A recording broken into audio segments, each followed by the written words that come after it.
Good evening, farmers. Hope you are doing well.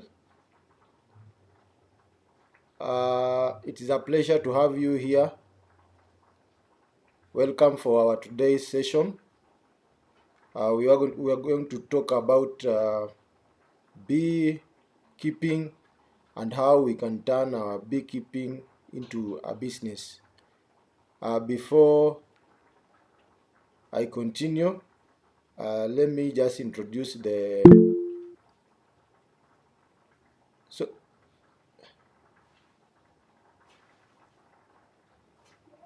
let me just introduce the speakers of the day and also the coordinators or moderators.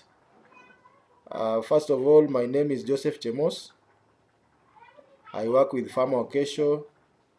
We help farmers on how they can turn their farming activities into thriving, sustainable business that are profitable. And today we are glad that we have our guest. So before I introduce our guest for the day, let me introduce one of the moderators and directors of Farmer Okesho. Please, Mr. Anthony, if you are hearing me, kindly just unmute and say hi to the farmers and introduce yourself.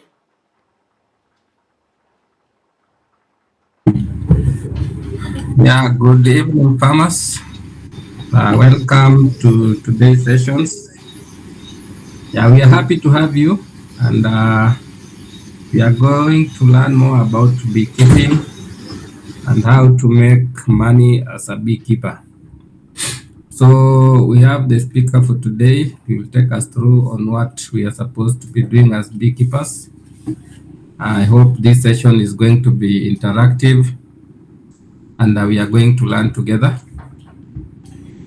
So make sure you ask questions where you don't understand or where you are having issues if you are beekeeping farming. And by the end of the session, I believe you'll be able to have gotten something. So karibuni sana, na let's learn together and let's make this session interactive. Back to you, Joseph. Thank you so much, Mr. Anthony. Welcome. Can you hear me? Yeah, we can hear you now. Yeah, my speaker had an issue. Okay.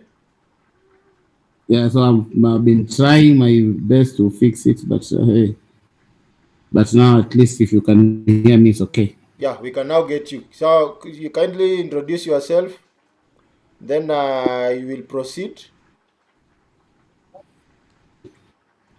Okay, thank you everyone. By name I'm Jackson Chisoka. I'm born and raised in Kakamega, working with Jungle Honey as a co-director as well as a bee expert.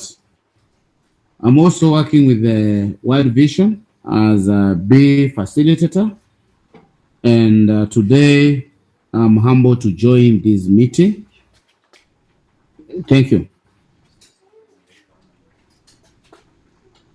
Back to Farmers Okesho.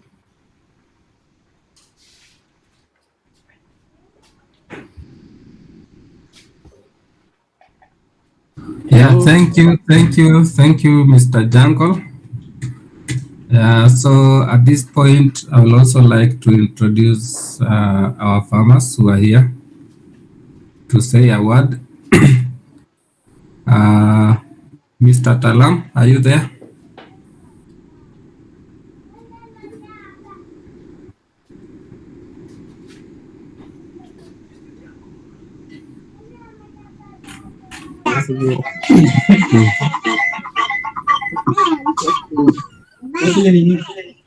Yes.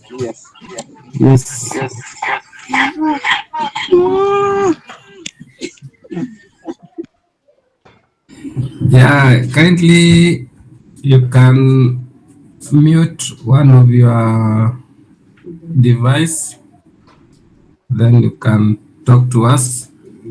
Just introduce yourself and tell us what you do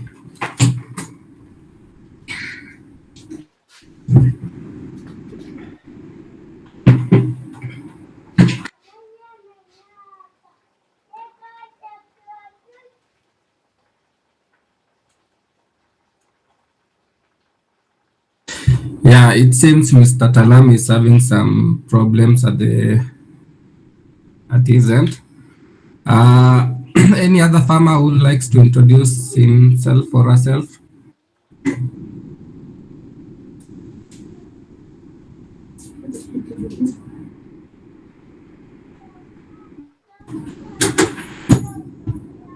Daniel Karim, can you say something?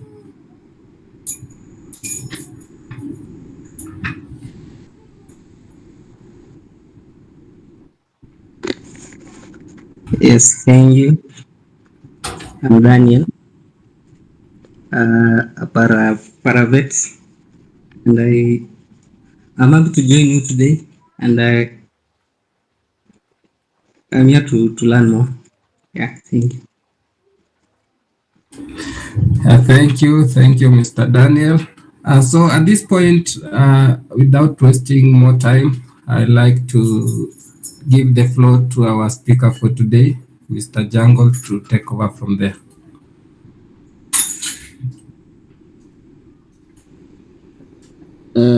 Thank you, everyone who are in today's meeting. I think in honor of the floor, I will request to be using 2 languages, which are national languages, to pass my message to everyone.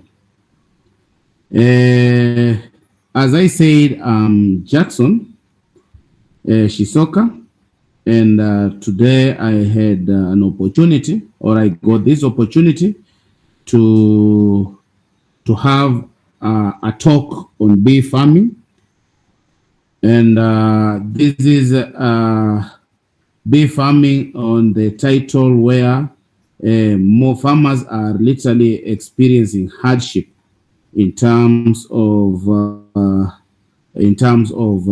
doing the project.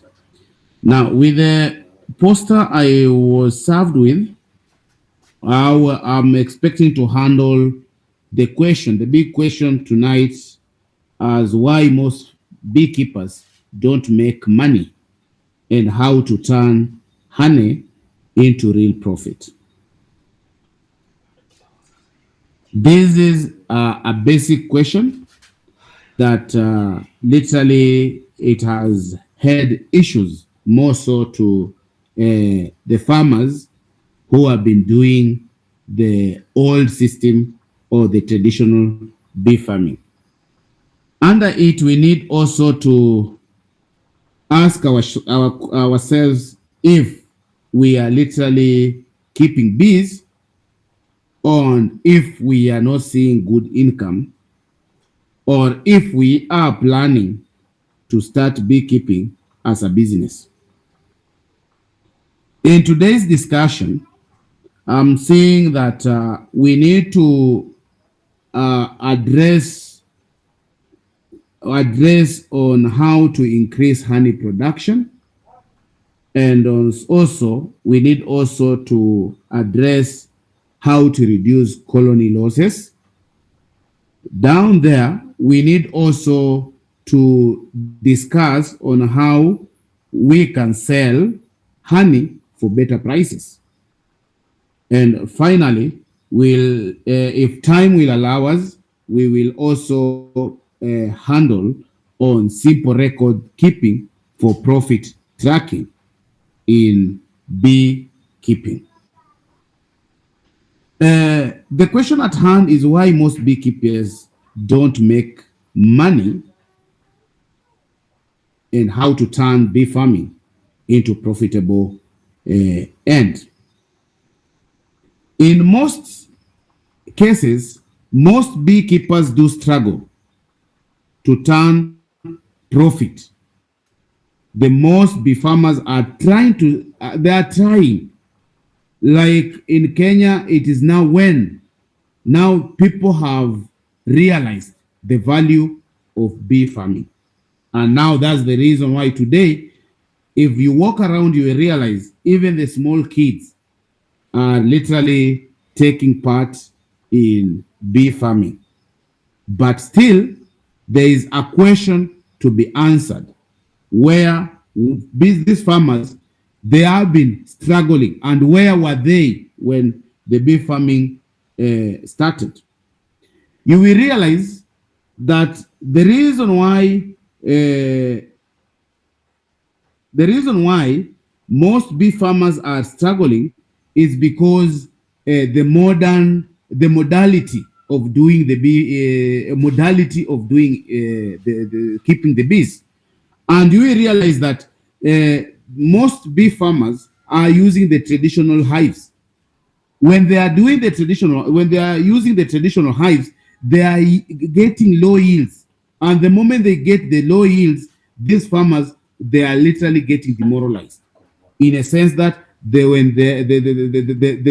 method, the processes that they are involving in getting the products are literally low. For those who are trying to get market, you will realize we have limited market access. Most farmers, those who has honey, those who has these bee products, they are literally lacking market because of either the scrupulous middlemen or the quality of the product that they are having, and also the method used in harvesting or getting these products is literally what is wanting here. So you will realize the market for them to get, for these farmers to get this market is literally wanting, and therefore when they are having the products and they are lacking the market, automatically they have a challenge in doing the project. The other thing is about low pricing. When the honey or when the product harvested, processed is of good quality, automatically it will attract good money.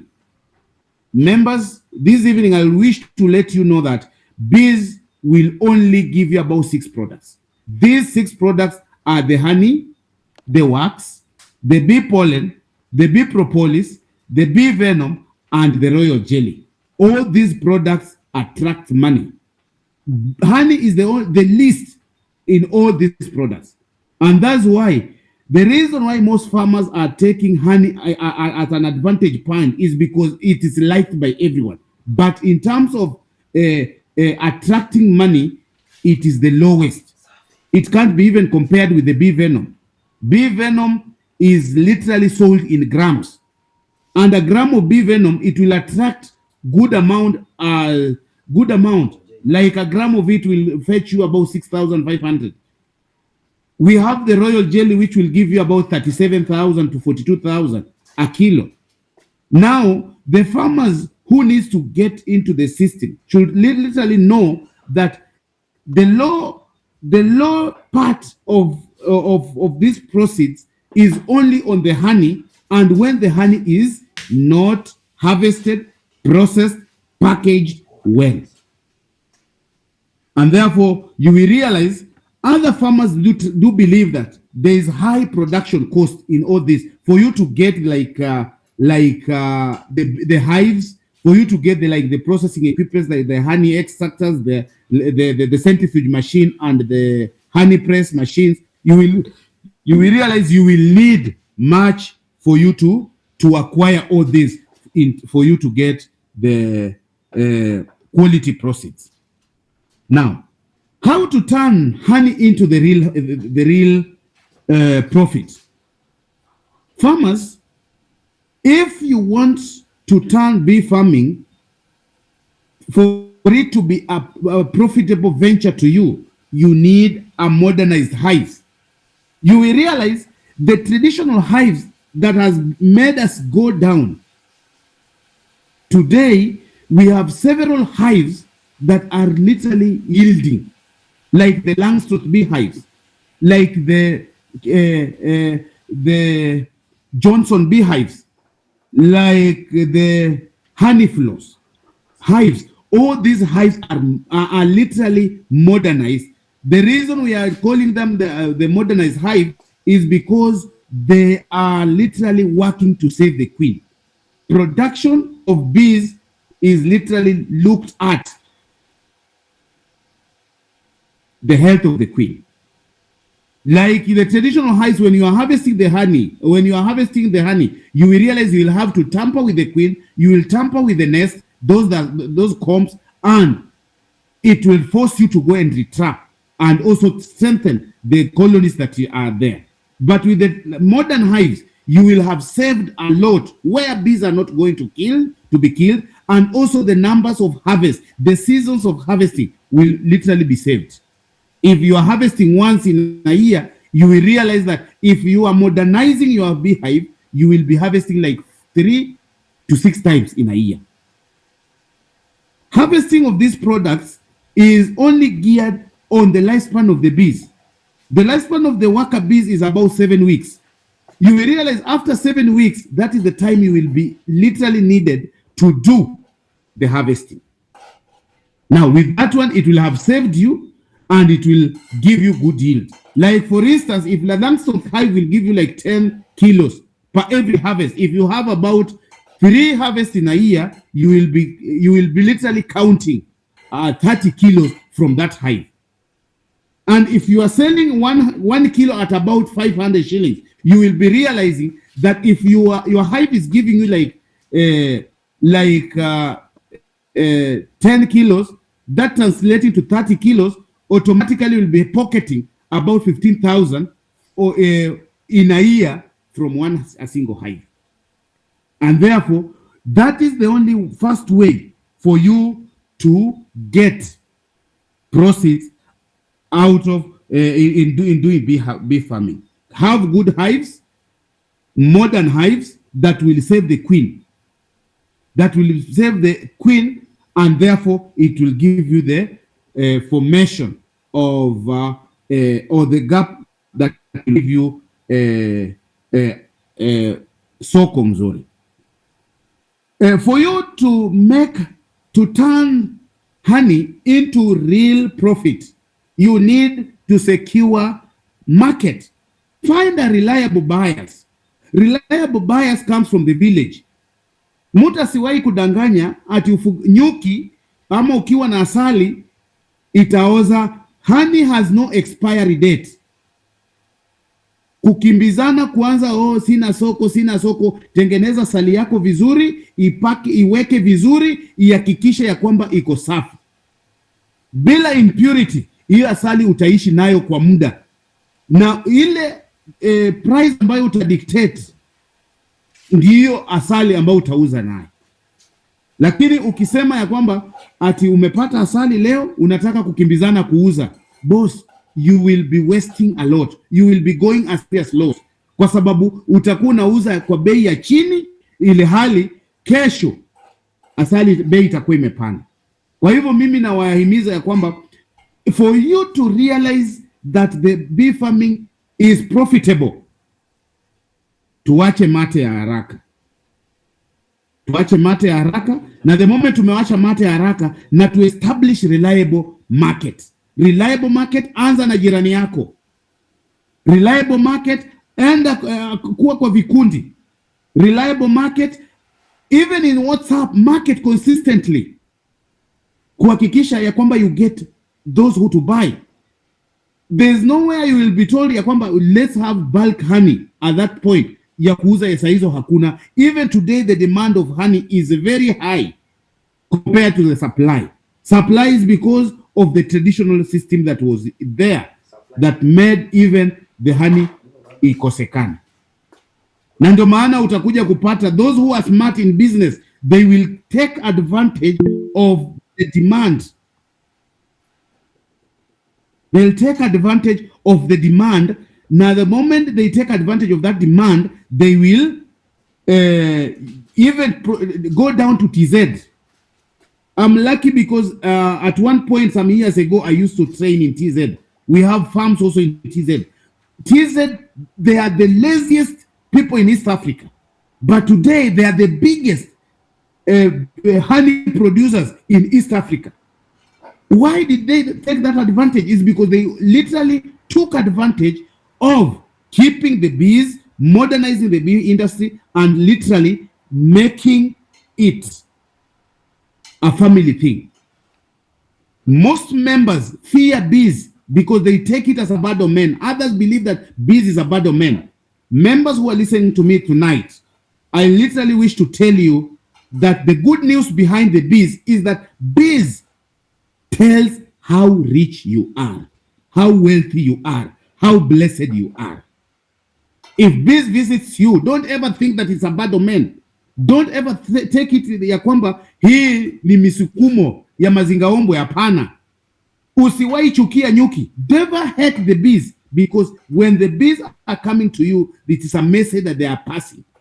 For instance, the Christians will tell you ya kwamba wana wa Israeli waliteseka for good 40 years.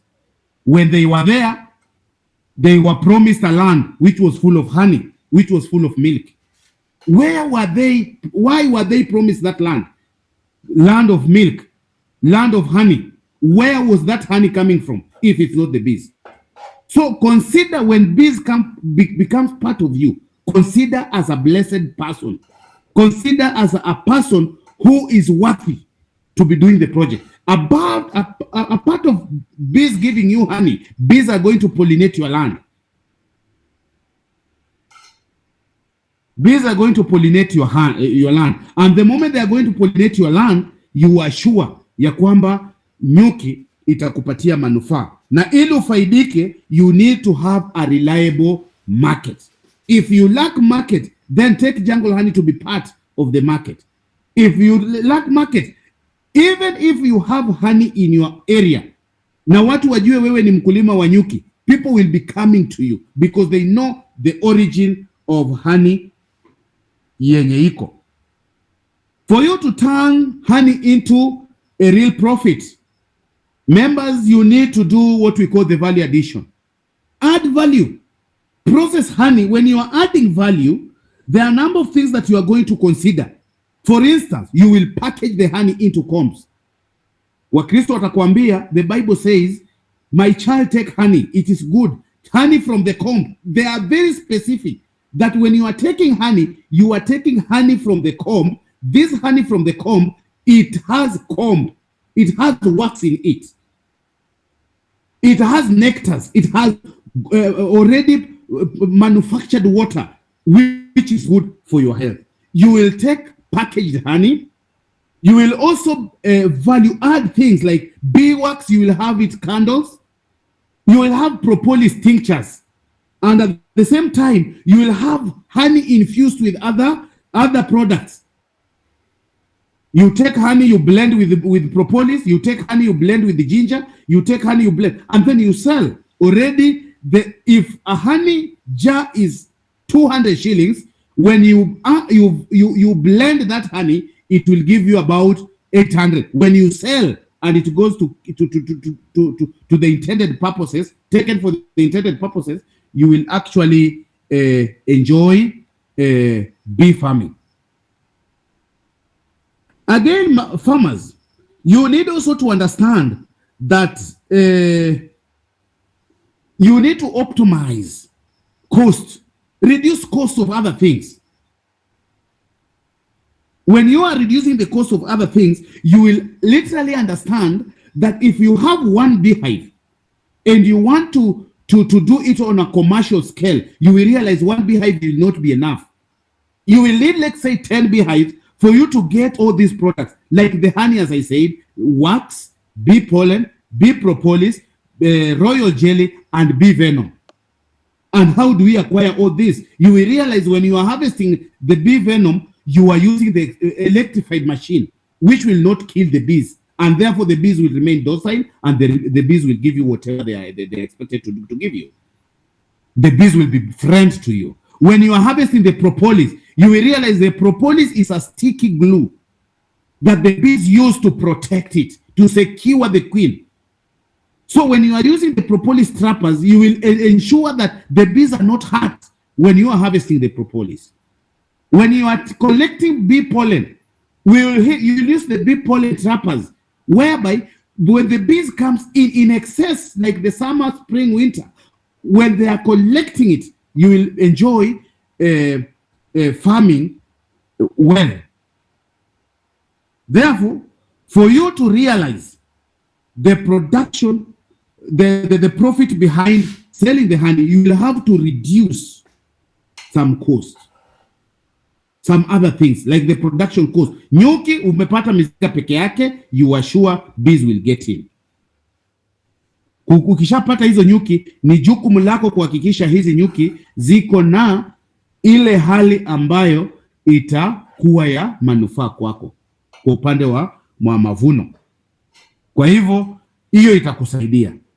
Lastly, utasaidika kwa mambo ya collaborate with other farmers. Always ukitaka kufanya ufugaji wa nyuki, understand your area very well, the forage ya hiyo area and even the existing farmers wenye wako hiyo area. If bees ni wengi pale na hakuna watu ambao wanafuga, hakikisha you establish mahali ambapo hizo nyuki zimetoka. Kuna zile nyuki zinaishi kwa caves, kuna zile nyuki zinaishi kwa shimo, miti, kuna zile zinakuja kuwasumbua kwa manyumba. Take that advantage. Chukua beehive, weka, hakikisha hiyo nyuki imeingia ndani, and then you will enjoy. Kisha establish apiaries. Traditional beekeeping, it is not as the modern beekeeping. Leo hii nyuki unaweza jengea nyumba na uchukue mizinga na uweke ndani na nyuki ikiwa iko ndani. Leo hii unaweza transfer bees, unaweza tega mbali na mahali apiary yako iko, na uende utege na ubebe kupitia catcher boxes and the brooder boxes. Unaweza beba nyuki uende ufanye colony division, kumultiply zile nyuki ambazo uko nazo. Itakuwa inakusaidia kuhakikisha uko na nyuki za maana. Na pia ili upate mazao mzuri, hakikisha you understand the species you have. Understand the species you have. If you have the Montecola grassland, we have the Litorea, we have the Filorea, those are the species. Understand the honey bee species, zile ambazo ziko within your locality. And how will you know that? When you can collaborate and work with the existing farmers as well as the experts. Are we there, farmers? Yes, we are there. Thank you. Yeah. Now, starting bee farming. When you want to start bee farming, there are a number of things that you need to understand. Among the things you need to understand, it is the best location to put your hives. The best location, you will only identify the best location with three things. One, morning sun rise. Amuka asubuhi, angalia jua linatoka wapi. Na wakati unaona jua linatoka wapi, utapata nyuki wanacheza cheza kwa compound yako. Utaona nyuki wamefurahia wanacheza.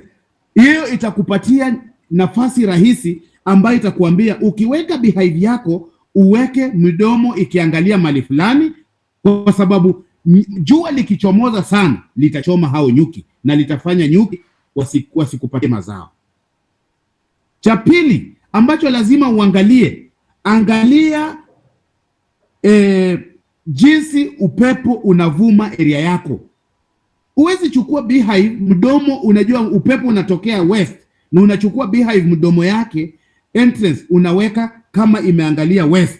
Automatically upepo ukija, upepo mgumu na upepo mzito, utafanya mzinga wako ukose nyuki, na hii inachangia absence ya nyuki kila wakati.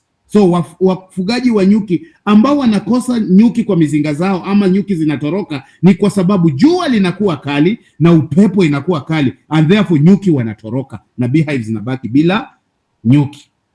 Utaweza dhani uko na nyuki na kumbe haiko. Mizinga zako ziko na nyuki, kumbe mizinga zote zilitoroka, hazina nyuki. Kwa hiyo hali, during the hive setup, angalia water source. Water source should be less than 200 meters. Na kama it is less than 200 meters, which water source am I talking about? I'm talking about the rivers, the lakes, the ocean, the swamps, zile zenye ziko karibu. They should be 200 meters. Less than 200 meters. Hiyo nyuki inaenda haraka several times kwenda kucollect. Na kama kwako hakuna nyuki kabisa, there is provisions of water baths, there is provisions of literally water baths, na pia you can even make your own human bee baths. zenye nyuki watakuwa nakula nayo nyuki, kuchukua nayo maji. Water is essential, is a product. Water is a material used to make the honey, because it's the honey we are talking about. So it is essential item in honey formation. You should also understand as a bee farmer that in bee farming, you need to understand the species of bees, as I said earlier. You need to understand the species that are there. Somebody will tell you that you need Apis mellifera. Apis mellifera is an European bee. It is not an African bee. The aggressive part of the Apis mellifera, it is not as that of an African bee. So you need to understand the African bee that is within your locality, and it will be of help when you are handling bees.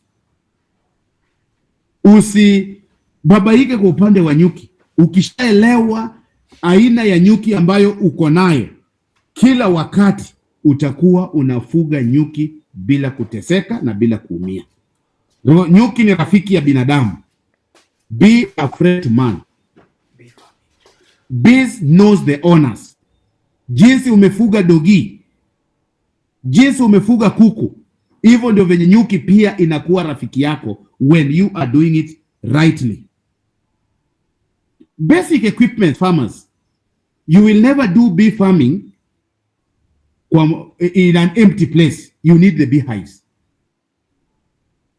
And the modern beehives, you will realize you need the Langstroth, you need the floor hives, you need the Kenya top bars for intended purposes. Kenya top bars inakupatia, all these beehives ziko na advantage na disadvantage. For instance, if I pass by, utakuja kupata the Langstroth has more advantage in terms of honey production compared to the Kenya top bar, but Kenya top bar also has advantage over the Langstroth kwa sababu it will give you much wax. If you are bee farmer na unataka kuingia kwa wax production, Kenya top bar, it will give you a chance. A farmer, you need a protective gear. Protective gear, nimesema ya kwanza the hives. Cha pili, you need a protective gear. A protective gear ni suit. In Kenya tuko na zile kabila ambazo zina handle nyuki bila hata nguo. Kwa hii Kenya. Na ukitaka kufurahia ufugaji wa nyuki, always make sure protective gear is part of you, because hiyo ndio yenye itakufanya nyuki ikuwe rafiki na wewe ama ikuchukie. Na protective gear, when we say the protective gear, ina mean the suit, the gloves, the veil and the gumboots. Gloves itakuprotect the hands, gumboots itakuprotect miguu, veil itakuprotect the face. So nyuki hawata kufikia. Now the type of the suit, the type of the protective gear should also tell the aggressive you. Uwezi chukua material ya, let's say material ile nyepesi unatengeneza nayo suit ya nyuki, ile yenye stinks zitakuwa zinapita, utachukia nyuki na siku yenyewe. When you are putting on the protective gear, make sure no place, iwe ni kwa shingo, iwe ni kwa mkono, mahali popote, na usiende na faulty suit kwa mizinga, or else you will regret why you kept peace. You need a smoker.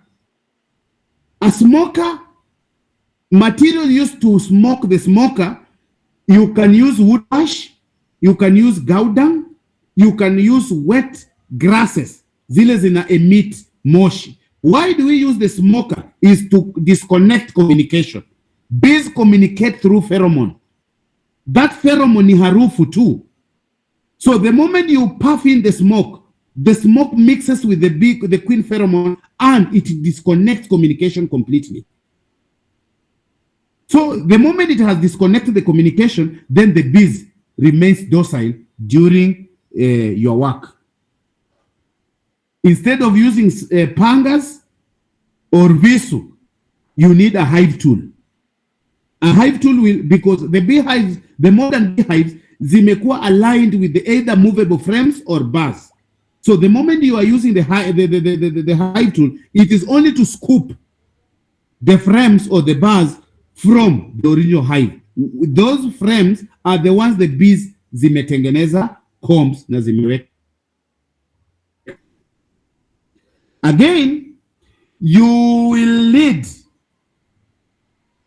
colony management skills. Farmers, colony management skills are what you need.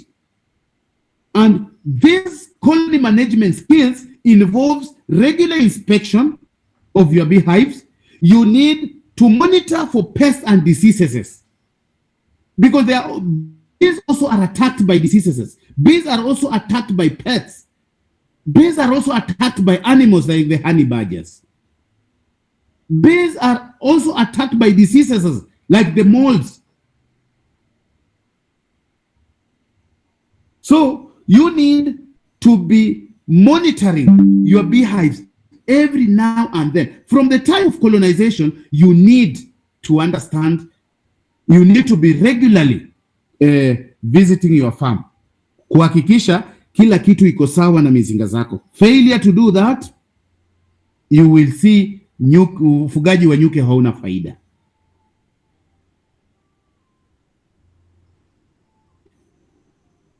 A bee farmer should also understand the harvest season. Wengi they fall in this bracket. Wengi hatujui ni msimu gani ambao unafaa nyuki ama asali ivunwe. Na ndio leo I'll tell you, you will need the seasons you need to understand. For instance, the good harvest time is in dry seasons. Wakati mvua hakuna, wakati jua linawaka, hiyo ndio wakati utapata asali. Na utakuja kupata like in Kenya, tuko na June, tuko na July, tuko na December, tuko na February. You will realize if tuko na June, tuko na July, tuko na December, tuko na February, already 3 or 4 seasons. Zizo mizinga zako, kama you are inspecting them regularly, you are sure of getting good yields. Mpaka mali tumefikia. Do you have somebody with a question?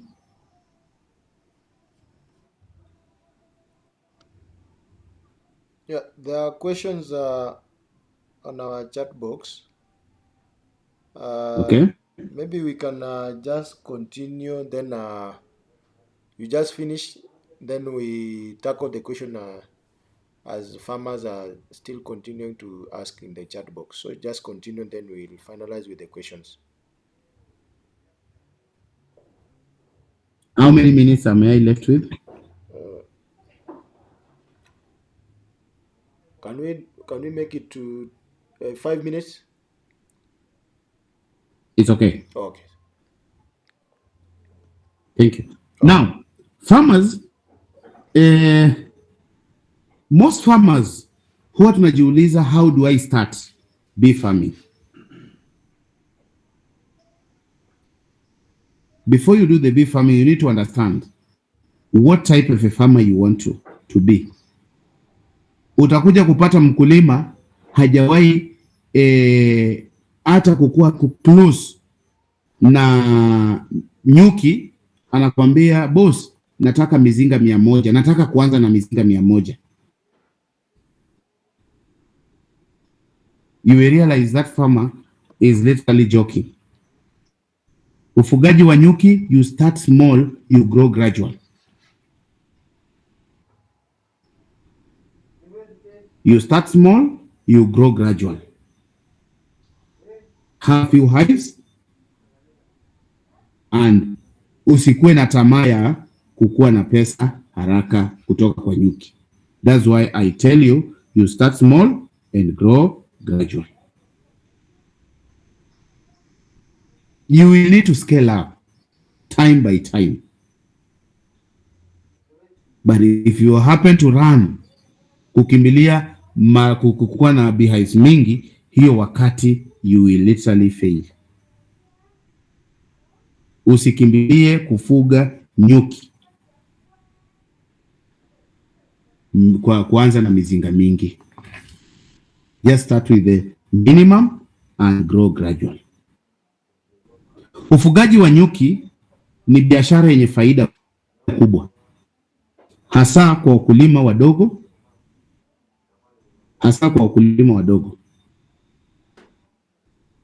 Unaleta mapato mazuri wakulima, hasa kwa wale ambao wanatumia mbinu za kisasa.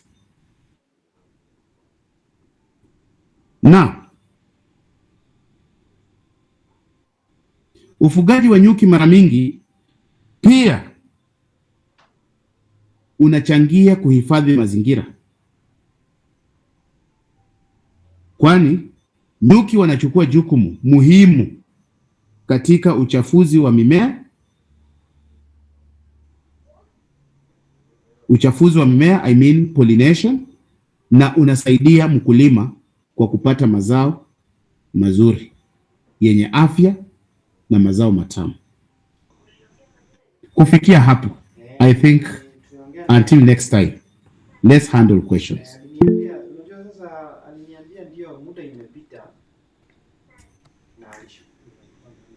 Thank you so much, our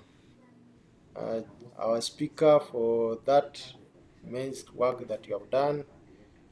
I think you have touched in every part where a farmer who wants to venture into bee farming can begin with. So there are questions that farmers have asked in our chat box. So kindly we can just go them one by one.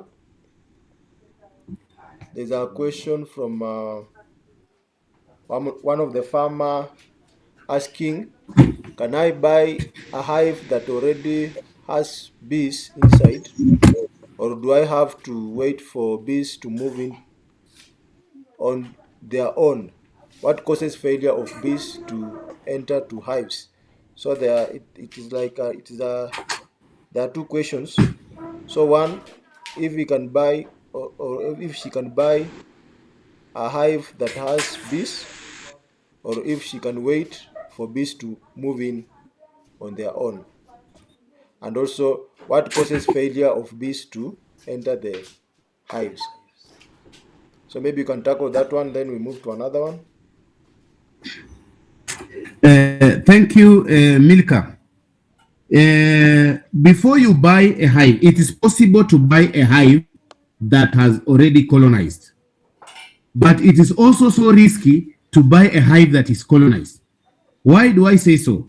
Kwa sababu a colonized hive, every region has bee species adaptable to that region. Some regions are so hostile. Some bee species are literally hostile. Unaweza nunua mzinga ambao uko na nyuki kutoka sehemu nyingine, na kama haujaelewa species za nyuki ambazo ziko kwako, ikuje kuletea shida. Hivyo ni vizuri uelewe species ambayo iko kwako, ndiposa ukiamua kununua mzinga ambao uko na nyuki ndani, already utakuwa ushaielewa vizuri. Kwa mfano, utakuja kupata Kakamega mahali tuko hapa hivi, tuko na species aina 8, then species 8 za nyuki, species 8 za nyuki ambazo ziko Kakamega, na ziko Kakamega kwa sababu tuna Kakamega forest. Kakamega in the entire country ndio mahali utakuja kupata kuna nyuki mpaka zile haziumi, zinaitwa stingless bees, na zinafugwa. Now uchukue nyuki ambayo inatoka Kakamega, kabla haujaelewa nyuki hiyo upeleke West Pokot, let's say Kateliba, hiyo nyuki haita survive huko, kwa sababu weather ya kule, climate ya kule na climate ya Kakamega ni mbili tofauti. So ukitaka kununua nyuki, utanunua nyuki kulingana na ile climate ambayo iko kwako na aina ya nyuki ambayo iko kwako. So lazima ufanye scouting, ujue ni area gani ambalo ina climate ya pale inafanana na climate ya kwako, na nyuki ya pale inafanana na nyuki ya kwako, ndio utakuwa vizuri. Now, swali la pili lilikuwa nini inafanya nyuki wasiingie kwa mizinga? Na kabla sijajibu hilo, nitarudi bado kwa swali la kwanza. Umeuliza kama pia utangoja kupata nyuki iingie kivyake. Kile ambacho nitakusaidia ni kwamba you need to have good beehives, you need to bait your beehives, and you need to trap the bees. For you to realize ya kwamba your beehives zimekuwa occupied, you need to bait them and you need to trap them. Nyuki wa asali wanatembelea juu. Weka mizinga zako, weka wax mzuri, weka lemongrass, weka propolis, chukua hiyo mizinga. Beehive ambayo uko nazo mbili, either uchukue catcher box ama uchukue brood box. Frames zimekuwa lined vizuri, imekauka vizuri, ifunge na uweke kwa mti juu. Nyuki za asali zinatembelea juu, hazitembelei chini. Wakati utaweka kitu cha kwanza zita scout. Kuscout, hiyo harufu ita attract nyuki 2 kilometers away. Na kama scout bees zitapata na kwamba mizinga ziko na mizinga ni safi na ni nzuri, zinaweza geuza makao ya mama yao pale, they will immediately come in. Na mara mingi huwa inachukua less than 14 days. If your hive is well baited, it will take 14 days na nyuki wakuje waingie. Saa zingine inachukua even hours na mizinga zako zinakuwa occupied kama imekuwa baited vizuri. So the reason why most hives the reason why some hives may not get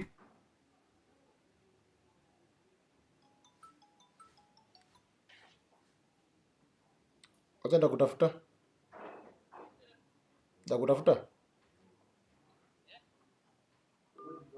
and also the beehive. So when you are purchasing the beehive, understand the timber, understand the baiting.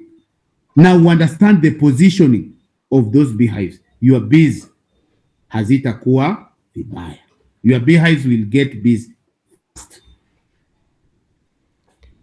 Na pia there is a situation where beehives zinaingia nyuki na nyuki wanatoka. Inamaanisha harufu yeyote ya mnyama like the lizard ikiingia kwa beehive kabla nyuki waja scout na wajaingia, hiyo beehive itachukua muda kabla nyuki waingie. Therefore, the moment you are procuring a hive, lazima uangalie entrance ni ile inaweza fanya lizard waingie ama ni entrance inakaa namna gani.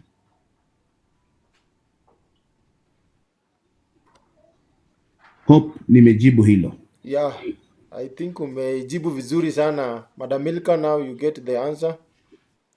If you are doing it as a business, now you can start. Another question to our speaker, Mr. Daniel is asking, do we have bees that have been improved like we have in poultry or dairy, like resistance to diseases and maybe are not very agile like traditional bees?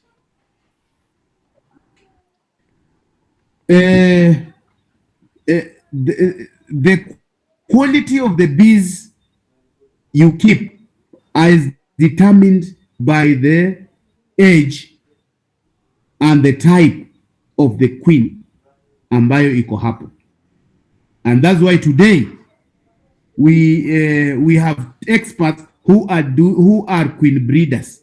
They breed the queens. Most wale ambao they are focusing to get to produce royal jelly. You see, you'll have to improve your queen. So today, Daniel, we have those bees, and those bees, they are only improved by breeding the queen and introducing new queens, young queens into them. Bees hazigonjeki. Remember, Daniel, bees hazigonjeki,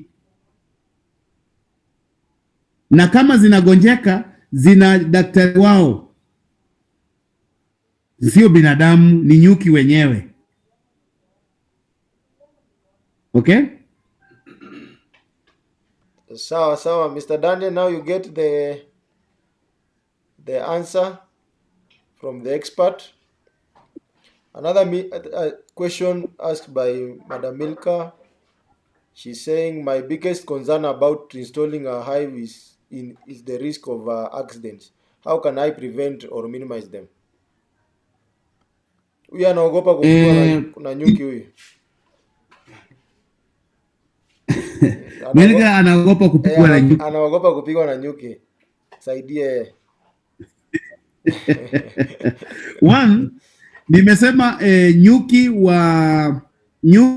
wa mazao atembelei chini.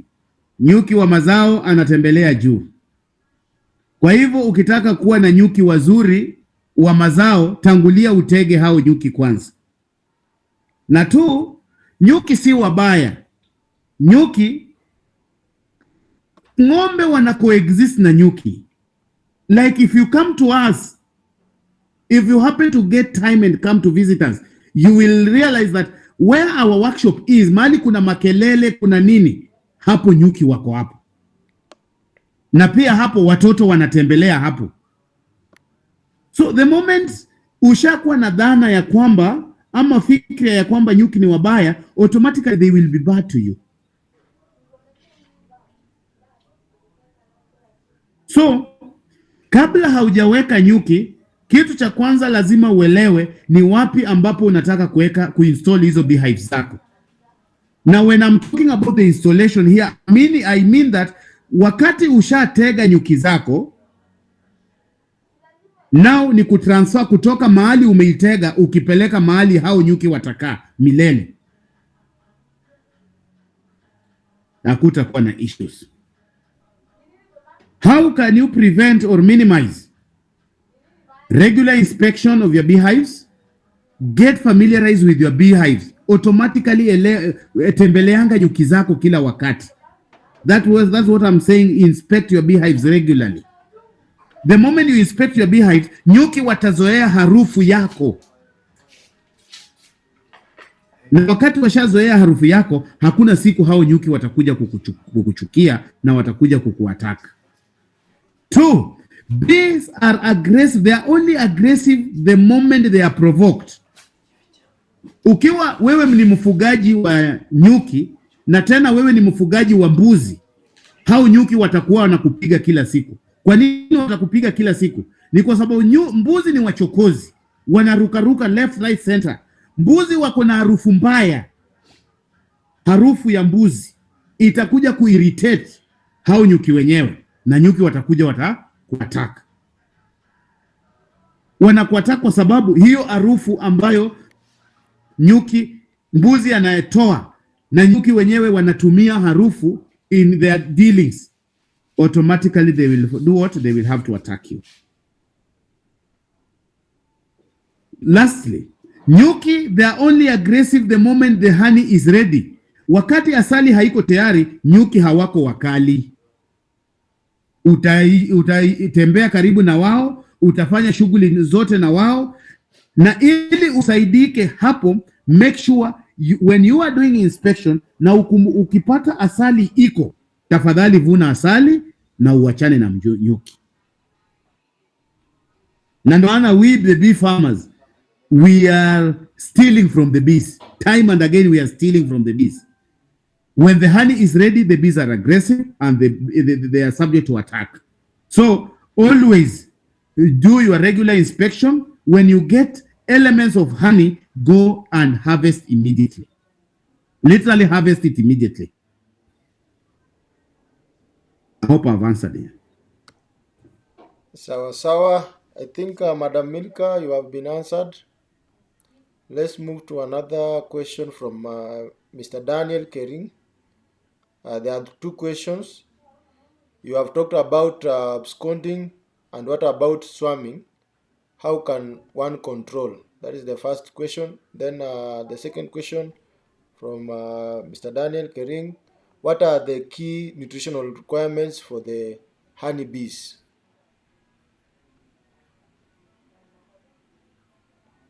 About the absconding, as I stated kwa swali la Milka, absconding inafanyika wakati your beehives are not baited well. When the beehives are uncomfortable for the queen. When your beehives are made with poor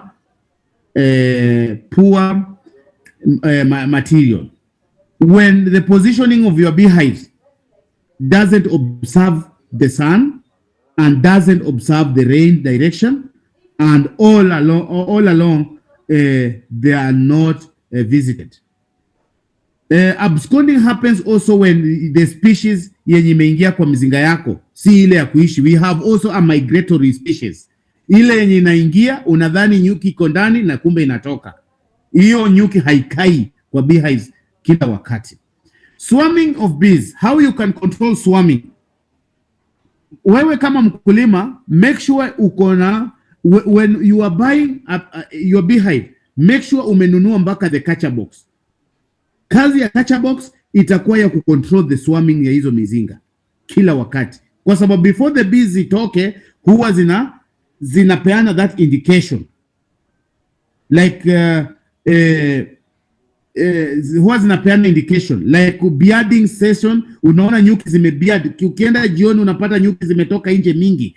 The moment unaona hizo already zinakupatia an indication ya kwamba zinaenda kuswarm. Two, engage in bee venom harvesting, because the moment you harvest the bee venom ita control swarming ya hizo nyuki. The population huwa ina increase. And why do bees swarms?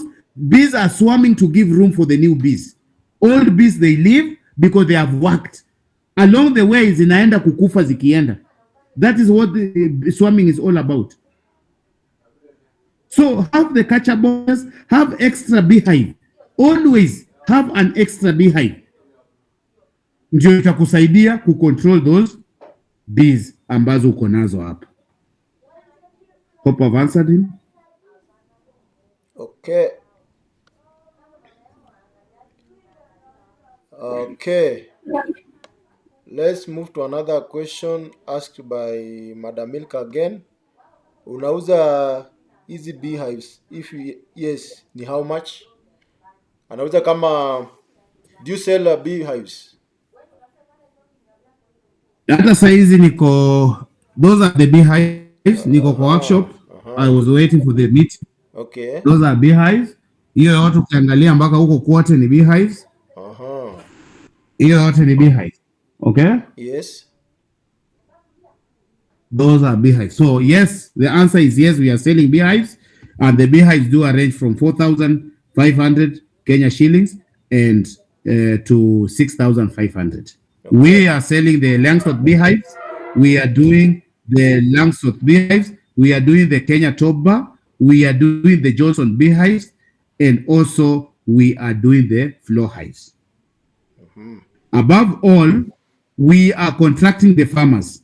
Contracting the farmer here means that if you want 100% colonization of your beehives, it is by the aid of an expert who will be helping you to ensure that you have 100% colonization.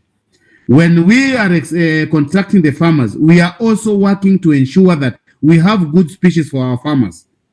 When we are having good species for these farmers, we are sure that the farmers are going to get good yields in the return. Thank you. Okay. Sawa, nikidhani ukimalizia utajiuza. There is a question here from Talam. How do you get the propolis while harvesting? Then the list price for the modernized beehive is how much.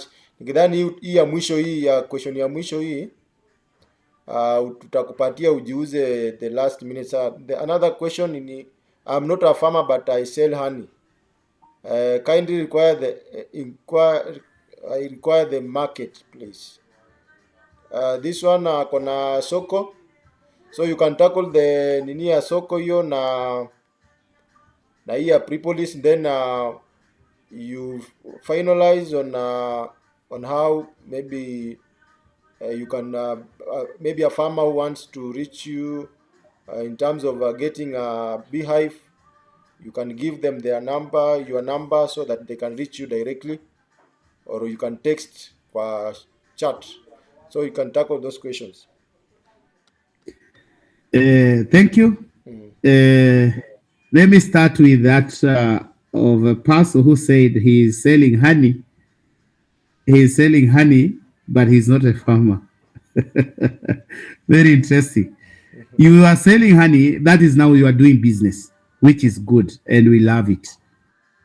And you are looking for market.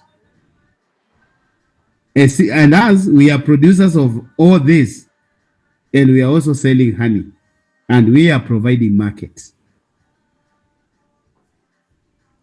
Therefore, worry not. You need to be a farmer also to test. To test and understand who are bees.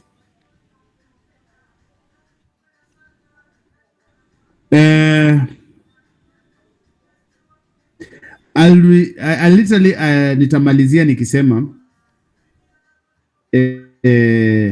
as I said, I'm working with the Jungle Honey, and Jungle Honey is a registered entity, legal here in the country. It has its presence here in the country and part of Uganda, and I am literally a happy expert when I'm working with them, because they are literally empowering the farmers with the knowledge, with the skills. Our services ni za kwa shamba, za kwa shamba, ili mkulima akuwe na uwezo wa kuelewa jinsi ya kuishi na hawa nyuki. Sisi, our head office is in Kakamega, mahali inaitwa Huisero, Kisa West, Muhaka. The landmark is Muhaka, behind the Muhaka Primary. Ukiweka kwa pin itakuleta nyuma yake ni Rema Vision Center. That is a center where we do train farmers, and we also conduct our services and our activities there. Kutofikia, you can call 0795 828 414 or 0715 67 57 51. And finally, you can also write us a mail, junglehoney27@gmail.com.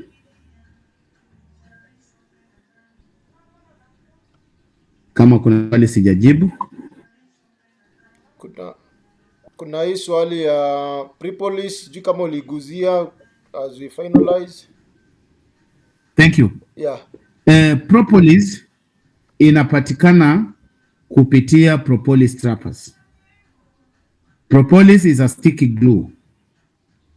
This sticky glue nyuki hutumia kufunga any entrance, any mwanya, ili maadui wasipate nafasi ya kuingia kwa hiyo, na wakati wanaziba hata mvua isipate nafasi ya kuingia ndani, as in maji. Propolis commercially inatumika kutengeneza Bondex, inatumika kutengeneza dawa ya kama Propolis tinctures ya kupoeza kifua, wale wenye wako na kifua kikuu na pia shida ya kifua. Hiyo ndio kazi ya Propolis.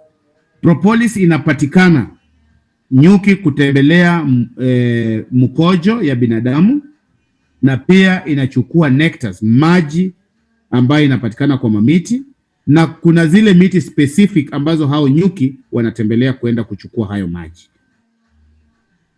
Hiyo ndiyo propolis ambayo inatumika. Ili kuvuna hiyo propolis, ukienda kuangalia kwa beehive yako utakuja kupata vitu za black ambazo ni glue zimeshikana shikana. Hiyo ndio propolis, na mara mingi huwa inakuwa black. Now, kuivuna ukitaka kuifanyia kama biashara, ni lazima ukuwe na vitu zinaitwa propolis trappers ambazo ni plastic like. Hizo ukiweka kwa beehive, nyuki wanakuja wanaziba hizo mianya kwanza. Wakishaziba alafu wanaacha nafasi ambapo watakuwa napitia wakienda kudeposit asali. Ukitaka kuvuna hiyo plastic material ndio huo unaitoa. Ukishaitoa unaiweka kwa hot water, plastic itajikunja na propolis yote itamwagika ndani ya maji moto, na kwa sababu propolis haidissolve kwa maji, itabaki up layers, hapo ndio utai collect, and that is the industrial way of collecting the propolis. Thank you. Thank you so much, Mr. Janko Hani. We really appreciate you for taking your time, taking us through bee production and keeping. Dear farmers, you have heard from yourself. Take the number from our guest so that you can benefit from him. He's a qualified expert who has been in this industry. So if you are thinking of starting any the bee farming, or maybe you are in bee farming, you can talk directly to him so that he can help you. So thank you so much, Mr. Janko Hani. We will also, one of these fine days, we will also invite you so that maybe we dive deeper from where we have left today. So farmers, Yes, it is an opportunity for you. Don't take this opportunity for granted. Maximize these chances that we have. Up to this time, there's one guest that we wanted him to say hi to farmers. Mr. Talam, if you are getting us, kindly, you can just unmute your mic and say hi to farmers.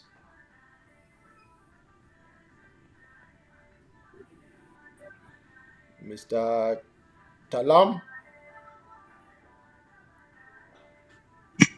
Hello guys, Yes. I'm Talam from Baringo. Pale Baringo tunatumia traditional methods of the traditional methods ya beehives, and I would like the jungle man to visit the place. If it's possible, atembee kabisa huko kuna asali mingi sana, awe aenda wafunze. Yeah, that's it. About the business, I sell honey at wholesale prices around Nairobi. Na nahitaji referrals from you guys. Thank you. Thank you so much, Mr. Talam. You have talked to Mr. Janko. I think Mr. Janko will guide you. Maybe you just take his number because I've seen he has much in his capacity to help farmers. So, Mr. Talam, you can just contact Mr. Janko Hani so that he can help you. Okay, remind me his number, please. Kindly, Mr. Janko, kindly just say your number again. I write here in the chat box. You said 0795 828 828 414. 514. I'm saying Yes. the 0795 Yes. 828 Okay. Yes. 414. 414. Yes. Okay. Another one. 07 07 15 15. 15 Yes. 67 67 87 87 51. 51. Yes. So those are the numbers for Jungle Honey. You can take the numbers so Yes. that you can reach him directly. You also said your email.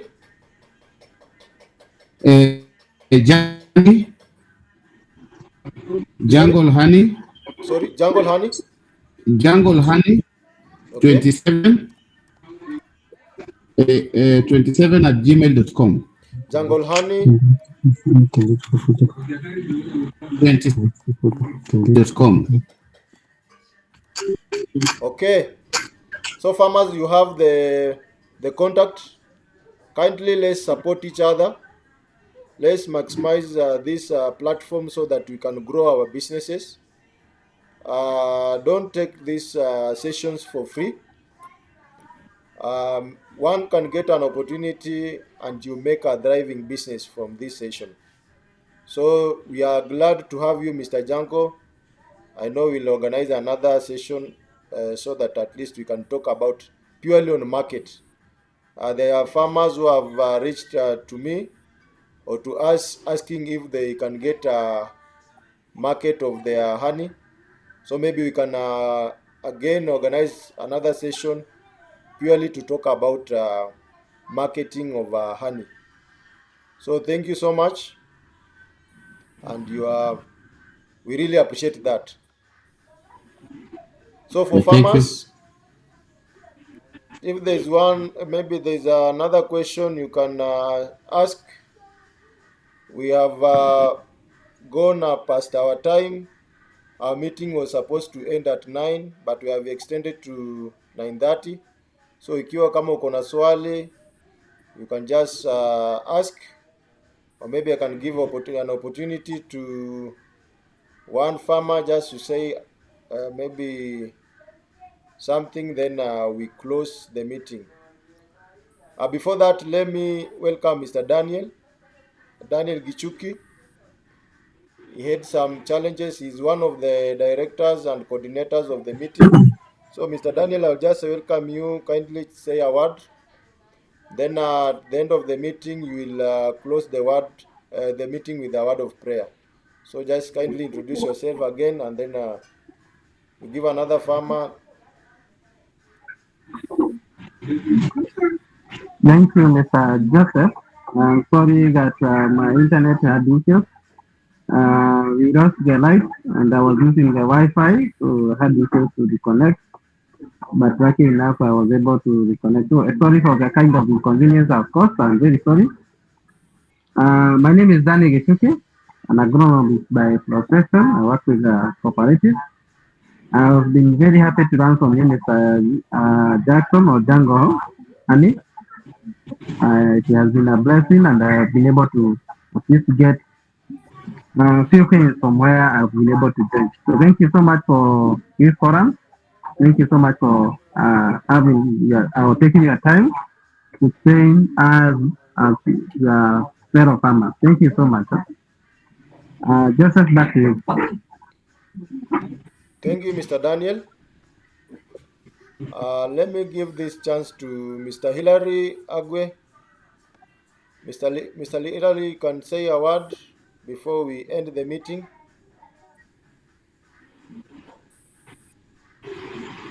Thank you very much for giving us these chances for us to learn. Of course, in other places, these learning platforms come with a cost, but of course, this is a free learning that actually you're giving for us farmers to be able to get be able to get opportunities to learn from different forms. And thank you very much for always organizing for these trainings for us to be able to participate and learn a lot.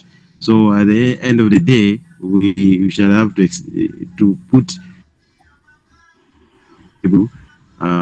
get more income. Thank you.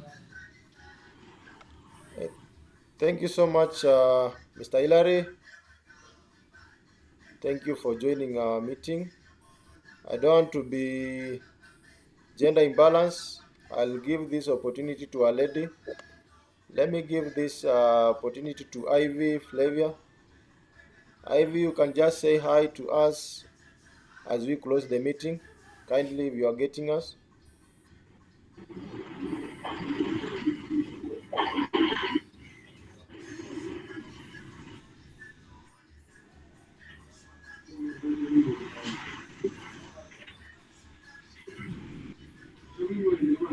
Ivy?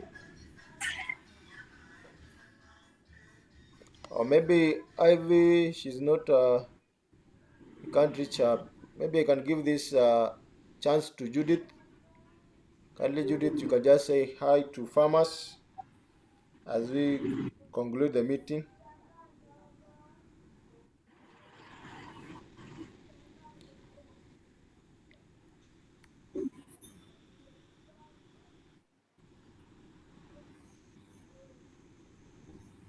Okay, seems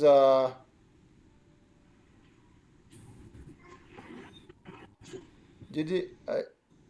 Can you? Oh, okay. Ivy. Hello. Oh yes, continue. Yes, hello. Sorry, my phone was stuck, so I was not able to communicate. Okay, it is okay. You can proceed. Yes. I'm sorry. So you wanted me to greet everyone? Yeah, just say hi to farmers. Maybe if you have any concern. Yeah. Thank you. So thank you so much for what you're teaching us. When it comes to beekeeping, it's something that is new to me. We have access to bees, and it's really nice to know all the various products that we can be able to gain from bees. So for us now, we have been focusing on honey. So I'm really glad that our teacher is taking us through the various possibilities. So from my end, I'm really hoping you'll also share with us all the notes as you always do, so we can be able to go through them, and then you'll continue to provide for us these sessions. Thank you. Thank you so much, Madam Ivy. I think our guest has heard what you have said. We will organize on how you farmers can get these notes. I think sometimes back we said that we are working on how farmers can get booklets so that they can get this information that we are training them. So just stay tuned. We will let you know when the booklets are ready so that you can get a copy. Thank you so much. This time I want to give Mr. Anthony a chance so that he can say his last remarks. Yeah, thank you. I'd like to take this opportunity to thank the speaker for today. The session has been very, very informative. We've been able to learn so much. Maybe if I can ask Mr. Django, is it possible for you to do partnerships with farmers in such a way that they buy hives from you, then you set them up for them, and then when the bee or the honey is ready, you harvest and market for them? Is it something that you do? That is what we do. And that's why I said we do the contractual farming. contractual farming here is on the basis of partnership, where we provide, where we manage, where we train, and where we provide the market. This contract goes for 3 years. Irrespective of the farm location. Yes, we do it countrywide as well as we do it in Africa. Okay, then that is good. I think I have now your number. We'll get into touch later.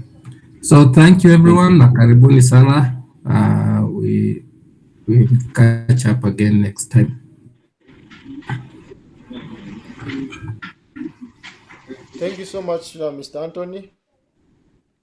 This time I want to welcome Mr. Daniel Gichuki to bless the meeting with a word of prayer. Mr. Daniel. Thank you so much, Joseph. Thank you so much, facilitator, Mr. Django Hani. We are so much blessed. Farmers kindly take advantage of this particular training. We are here.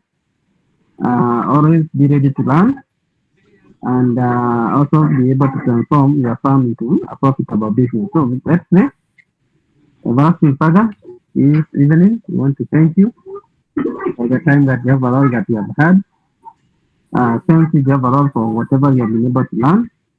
As Jehovah Lord, as we go back to our farm, we want to pray, Jehovah Lord, that you may help us to transform our farm so that Jehovah Lord, they can have profit unto us, and also we can also be a blessing unto us. As we go on with our other activities and as also we go to left, we also pray for your protection.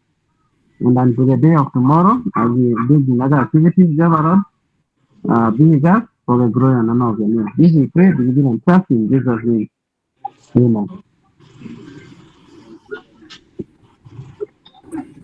Thank you. Have a good night. Back to you, Mr. Joseph. I think you can So thank you so give much. us direction. Okay. Thank you so much, Daniel. At this juncture, I want just to wish farmers good night. We normally have meetings on Wednesdays 8 to 9 p.m. and Saturdays 8 to 9 p.m.